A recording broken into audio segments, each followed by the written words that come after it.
बिस्मिल्लाहिर्रहमानिर्रहीम। अस्सलाम वालेकुम नाज़रीन इकराम, मैं हूं मखदूम शहाबुद्दीन और आप देख रहे हैं मेरा फेसबुक और यूट्यूब चैनल। उम्मीद करता हूं आप सब लोग बखैर वाफियत होंगे और जहां भी होंगे अपने अहले खाना समेत खुश भी होंगे और महफूज भी। जिस वक्त मैं ये व्लॉग रिकॉर्ड कर रहा हूं सुप्रीम कोर्ट के बाहर से, इस वक्त इस सुप्रीम कोर्ट की इमारत के अंदर एक अहम तरीन इजलास चल रहा है। ये इजलास काजी फाइज ईसा के सर्वाइवल का इजलास है, सुप्रीम जुडिशल काउंसिल का इजलास बराए तायुनाती एडहॉक जजेस। लेकिन इस इजलास से चंद मिनट पहले अब तक का सबसे बड़ा सरप्राइज काजी फाइज ईसा साहब को मिल चुका है और तीसरी बड़ी विकेट मोहतरम काजी फाइज ईसा साहब की उड़ चुकी है। विकेट गिर गई है और मैच के आगाज से पहले ही गिर गई है। इस हवाले से इंपॉर्टेंट डिटेल्स तो मैं आपके सामने रखूंगा, लेकिन पाकिस्तान तहरीक इंसाफ को एक बहुत बड़ी बाज़ाब्ता फतह मिली है, क्योंकि इलेक्शन कमीशन ऑफ पाकिस्तान जो है वो भी इस वक्त जिस वक्त हम बात कर रहे हैं लेट चुका है। कल इलेक्शन कमीशन का इजलास हुआ, उसमें कोई फैसला नहीं हो सका। आज फिर इजलास हुआ है और इस इजलास में इलेक्शन कमीशन ने बिल आखिर सरेंडर करने का फैसला कर लिया है। लेकिन कुछ सवालात हैं कि आखिर ऐसा क्या हुआ, आखिर वजह क्या बनी। ये डिटेल्स बड़ी इंपॉर्टेंट हैं, ये सब डिस्कस कर लेते हैं। अगर अभी तक आपने इस वीडियो को लाइक नहीं किया तो लाइक जरूर कर दें। आपके लाइक्स और कमेंट्स हमारे लिए बहुत ज्यादा इंपॉर्टेंट हैं। साथ ही साथ जिन लोगों ने चैनल को सब्सक्राइब नहीं किया उनसे मेरी ये दरख्वास्त है कि अगर वो मुनासिब समझें तो चैनल को सब्सक्राइब करके शुक्रिया का मौका भी दे सकते हैं। अब नाज़रीन इकराम, दो तीन चीज़ें हैं जो कि बड़ी इंपॉर्टेंट हैं। सबसे पहले तो इलेक्शन कमीशन वाली खबर को डिस्कस कर लेते हैं, फिर सुप्रीम जुडिशल काउंसिल का इजलास और काजी फाइज ईसा साहब की एक्सटेंशन या फिर काजी फाइज ईसा साहब की सुप्रीम कोर्ट में दोबारा मेजॉरिटी हासिल करने का प्रोग्राम जो है वो बढ़ चुका है। यानी काजी साहब पहले सुप्रीम कोर्ट में क्लियर मेजॉरिटी हारे, 8-5 का फैसला आया और अब काजी फाइज ईसा साहब, कल ये खबर मैं आपके सामने रख चुका हूं और दीगर कोर्ट रिपोर्टर्स ने भी रखी कि काजी फाइज ईसा साहब जजेस की वो जो 3 रुकनी कमेटी है प्रैक्टिस एंड प्रोसीजर एक्ट के तहत, जो जस्टिस उमर अता बंदयाल साहब जो हैं उनके लिए गड़ा खोदा गया था, अब उस गड़े में काजी फाइज ईसा साहब धड़ाम करके गिरे हैं और अब ये हुकूमत जो है ये भी सर पकड़ के बैठी है। क्योंकि काजी फाइज ईसा साहब कोई बेंच नहीं बना सकते, कोई केस फिक्स नहीं कर सकते। नून लीग की अपील वो फिक्स नहीं कर पाए जितनी मर्जी उन्होंने कोशिश की, क्योंकि उस 3 रुकनी कमेटी में काजी का सिर्फ एक वोट है। जस्टिस मंसूर अली शाह और justice Munib Akhtar already vote दे चुके हैं। सुप्रीम कोर्ट की मेजॉरिटी इमरजेंसी की धमकियों पर, पीसीओ की धमकियों के ऊपर सुप्रीम कोर्ट की जो जजेस हैं, जो 8 जजेस हैं, आइन पसंद, आइन और कानून के मुताबिक खड़े होने वाले जो मोअज़्ज़ज़ जज साहिबान हैं, उन्होंने बाज़ाब्ता तौर पर यह मैसेज दिया कि हम जूते की नोक पर रखते हैं तमाम तर धमकियों को और हम किसी भी धमकी को खातिर में नहीं लाएंगे।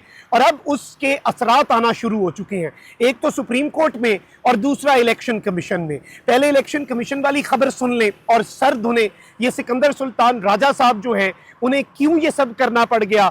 और अब तो सिकंदर सुल्तान राजा साहब की ये भी खबर है कि काजी साहब के हुक्म पर जस्टिस मलिक शहजाद साहब के बनाए गए ट्रिब्यूनल्स पर नजर सानी के लिए असर-ए-नौ सुप्रीम कोर्ट की नई चीफ जस्टिस जिन्हें काजी साहब ने तायुनात किया उनसे मुशावरत हुई।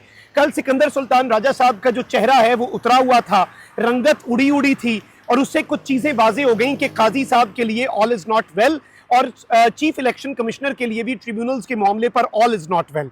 और अब सुप्रीम कोर्ट के फैसले के आगे सरे तस्लीम खम करने का फैसला किया। ऑल्दो पहले ये मैसेज दिया जा रहा था कि गवर्नमेंट जो है और इलेक्शन कमीशन सुप्रीम कोर्ट के फैसले को उड़ा देंगे और सुप्रीम कोर्ट का फैसला, चूंकि पहले भी इलेक्शन कमीशन जो पंजाब में इंतखाबात करवाने का फैसला था उसे जूते की नोक पे रख चुका है। उस वक्त बंदयाल साहब ने कुछ नहीं किया, लेकिन इस वक्त चूंकि गेम काजी फाइज ईसा साहब के हाथ में नहीं है, काजी साहब मैक्सिमम क्या करेंगे कि वो केस फिक्स नहीं करेंगे तो बाकी 2 जजेस कर देंगे। अब इलेक्शन कमीशन ने मखसूस नशिस्तों से मुतल्लिक सुप्रीम कोर्ट के फैसले पर अमल दरामद का फैसला कर लिया है। मरियम नवाज की बौखलाहट, मरियम नवाज की गीदड़ भभकियां, मरियम नवाज की फ्रस्ट्रेशन में की गई तकरीर जो है वो भी इसी सिलसिले की कड़ी है। तर्जुमान इलेक्शन कमीशन के मुताबिक इलेक्शन कमीशन में चीफ इलेक्शन कमिश्नर की सरबराही में मखसूस नशिस्तों से मुतल्लिक सुप्रीम कोर्ट के हुक्म पर अमल दरामद के सिलसिले में इजलास हुआ, जिसमें अदालती फैसले पर अमल दरामद का फैसला किया गया। तर्जुमान के मुताबिक इजलास में चीफ इलेक्शन कमिश्नर और मेंबरान को एक सियासी जमात की जानिब से बेजा तनकीद का निशाना बनाने की शदीद मजम्मत की गई। वेरी ऑब्वियस, और कमीशन ने इस्तीफे के मुतालबे को मुज़हिका खेज जो है वो करार दे दिया। तर्जुमान इलेक्शन कमीशन ने कहा कि इलेक्शन कमीशन किसी दबाव को खातिर में ना लाते हुए आइन और कानून के मुताबिक काम करता रहेगा। इलेक्शन कमीशन ने किसी फैसले की गलत तशरीह नहीं की। इलेक्शन कमीशन ने पीटीआई के इंट्रा पार्टी इलेक्शन को दुरुस्त करार नहीं दिया। इसके खिलाफ पीटीआई मुख्तलिफ फोरम्स पर गई और इलेक्शन कमीशन के फैसले को बरकरार रखा गया। पीटीआई के इंट्रा पार्टी इलेक्शन दुरुस्त नहीं थे, जिसके नतीजे में बैट का निशान वापस लिया गया। लिहाजा इलेक्शन कमीशन पर इल्ज़ाम तराशी नामुनासिब है। अब अपनी तो दलीलें, वजाहतें, अपनी एक्सक्यूजेस जो हैं वो इलेक्शन कमीशन दे रहा है, लेकिन इस सब के अंदर मैं आपको ये बता दूं कि इलेक्शन कमीशन ने जो ऐलान किया है वो ये है कि सुप्रीम कोर्ट के फैसले पर मनोअन अमल किया जाएगा। इस रास्ते में रुकावटें नहीं डाली जाएंगी, इस रास्ते में रोड़े नहीं अटकाए जाएंगे, और ये इलेक्शन कमीशन का सरेंडर है। और इस फैसले के बाद अब चूंकि पाकिस्तान तहरीक इंसाफ के जो आज़ाद लोग थे वो सुप्रीम कोर्ट के फैसले की रोशनी में बाज़ाब्ता तौर पर अपने बयानी हल्फी जमा करवा चुके हैं, तो अब मुबारक हो पाकिस्तान तहरीक इंसाफ को कि अब आईनी कोई बहरान भी पैदा नहीं होगा और सुप्रीम कोर्ट के फैसले की रोशनी में इलेक्शन कमीशन जो है वो पाकिस्तान तहरीक इंसाफ को पाकिस्तान की पार्लिमान की सबसे बड़ी सियासी जमात ना चाहते हुए भी डिक्लेयर करने पर एज ऑफ वी स्पीक, जिस वक्त आप और मैं ये गुफ्तगू कर रहे हैं, इलेक्शन कमीशन राजी हो गया है। इलेक्शन कमीशन ने सुप्रीम कोर्ट का बदला हुआ रंग देख लिया।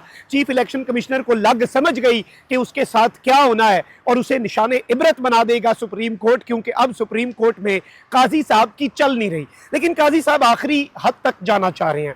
काजी साहब की अब जो सुप्रीम कोर्ट में हैसियत है, अगर हम उस पर बात करें तो जस्टिस उमर अता बंदयाल रोस्टर्स बनाते थे, काजी साहब को बहुत प्रॉब्लम होती थी। फिर प्रैक्टिस एंड प्रोसीजर एक्ट लाया गया, काजी साहब तिड़ गए कि अब मेरा भी हाथ है इसमें। लेकिन फिर अब वही प्रैक्टिस एंड प्रोसीजर काजी साहब के लिए दर्द सर बन गया। कल जस्टिस मुनीब और जस्टिस मंसूर अली शाह ने बहुत टफ टाइम दिया मोहतरम काजी फाइज ईसा साहब को।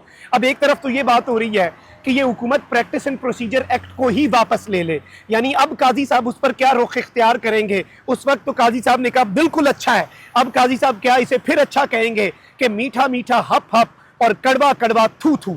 लेकिन जो सबसे बड़ी चीज़ है वो ये है कि काजी साहब का मेजॉरिटी के बगैर गुजारा नहीं है, इस निज़ाम का, इस सिस्टम का मेजॉरिटी के बगैर गुजारा नहीं है। तो काजी साहब ने सुप्रीम कोर्ट में एडहॉक जजेस लाने की बात की, और ये एडहॉक जजेस 4 का इन्होंने बात की, 4 नाम दिए। सुप्रीम जुडिशल काउंसिल का इजलास अंदर चल रहा है, अभी चल रहा है, और हम उसके हवाले से भी अगले व्लॉग में आपके सामने खबर रखेंगे। लेकिन इस इजलास से चंद मिनट पहले काजी साहब के हवाले से, या फिर वो जो मेजॉरिटी हासिल करने का ख्वाब देखने वाले हुकूमती लोग हैं, उनकी दुनिया उजड़ गई है, उनके पल्ले कख नहीं रहा। और यकीन माने, ये मैं एग्जेजुरेशन या लफाजी नहीं कर रहा, बल्कि बाज़ाब्ता तौर पर इनका प्लान जो है वो बढ़ गया है। चीफ जस्टिस काजी फाइज ईसा ने एडहॉक जजों के लिए 4 नाम तजवीज़ किए थे, चारों को एडहॉक जज लगाना था। जस्टिस रिटायर्ड मकबूल बाकर, जस्टिस रिटायर्ड मुशीर आलम जो है, ये 2 जज हैं। ये पहले ही आपको पता होना चाहिए कि जस्टिस मुशीर आलम साहब जो हैं, उन्होंने इससे पहले जो कि सबसे रीजनेबल नाम था, उन्होंने सबसे पहले माजरत कर ली।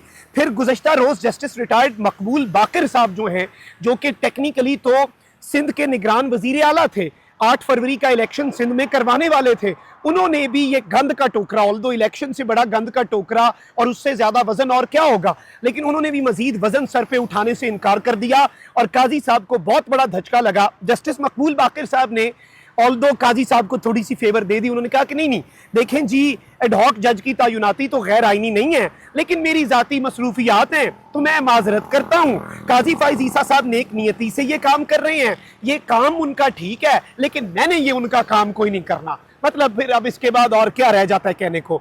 अच्छा, इसी तर्ज पर काजी साहब को मुंह की इससे पहले भी खाना पड़ी थी। काजी साहब के हवाले से तो मैं बड़ी इज्जत करता हूँ, honourable chief justice of Pakistan है। मैं इस मनसब की, इस इमारत की, पूरे पाकिस्तान में सबसे ज़्यादा इज्जत अगर किसी इमारत की है मेरे दिल में तो वो ये इमारत है और इस इमारत का चीफ जस्टिस है। लेकिन ऑब्वियसली शख्सियात पर हम कंस्ट्रक्टिव क्रिटिसिज्म कर सकते हैं, फैसलों पर कंस्ट्रक्टिव क्रिटिसिज्म कर सकते हैं, लेकिन हम तौहीन अदालत का कभी सोच भी नहीं सकते। लेकिन काजी फाइज ईसा साहब ने जब 6 जजेस ने इस्लामाबाद हाई कोर्ट के खत लिखा, तो जिस एजेंसी पर इल्ज़ाम था, उसी एजेंसी जिसके नीचे आती है शहबाज शरीफ, उसी एग्जेक्टिव के सरबराह शहबाज शरीफ के साथ मिलके तसद्दुक जिलानी साहब जो हैं, उनकी सरबराही में एक कमीशन जो है वो बनाया। तसद्दुक जिलानी साहब भी हाथ कर गए, उन्होंने भी माजरत कर ली।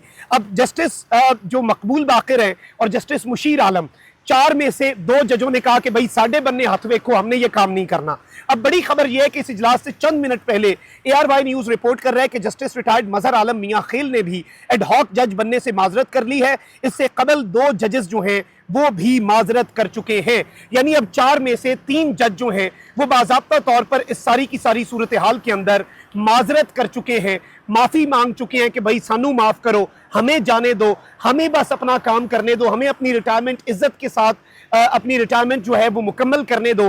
तो ये सारी की सारी चीज़ें चल रही हैं। अब यहाँ पर सिर्फ एक बंदा बचा है और वो है जस्टिस सरदार तारिक मसूद साहब।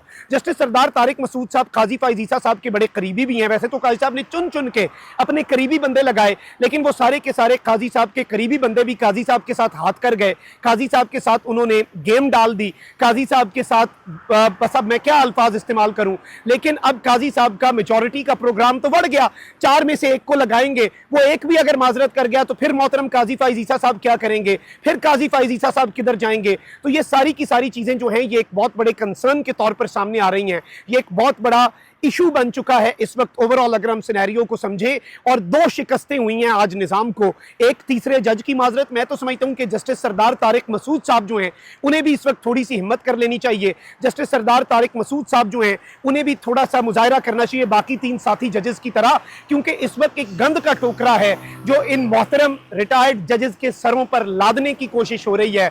और ये चंद दिनों का, कितना आपने लंबी सर्विस गुजारी, 3 दिन से क्या हो जाएगा, 3 साल से, सॉरी 3 साल से कोई आप नया मतलब तनख्वाहें, ये सारी चीजें, इज्जत सबसे ज्यादा मैटर करती है। 3 जजेस ने साबित कर दिया कि सबसे ज्यादा चीज जो मैटर करती है उनके लिए वो इज्जत मैटर करती है। So I think this is something very big, very huge. Qazi Faez Isa sahab की मैच शुरू होने से पहले ही तीसरी विकेट का गिरना, और अब इस सुप्रीम जुडिशल काउंसिल की मेजॉरिटी को भी काजी साहब जो मर्जी करें। अपना बहुत ख्याल रखिए। अल्लाह निगहबान, पाकिस्तान जिंदाबाद।